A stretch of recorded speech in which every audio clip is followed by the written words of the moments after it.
បងបងដែលកំពុងតែស្វែងរក Sky Villa ដែលមានទឹកទន្លេអមសងខាងមែនទេថ្ងៃនេះបងអូនរីមកបង្ហាញ Sky Villa នៅគម្រោង La Vista One ស្ថិតនៅ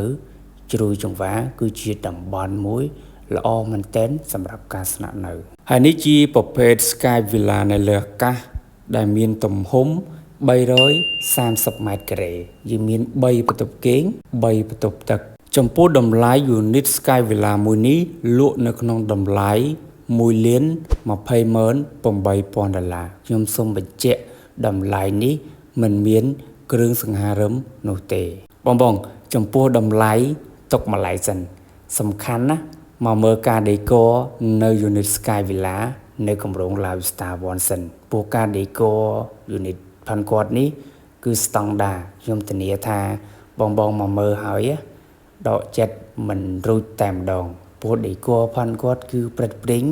ហើយស្តង់ដារខ្ពស់ខ្លាំងមែនទែនដោយបងបានឃើញហើយក្នុងវីដេអូដែលខ្ញុំបានបង្ហាញដើម្បី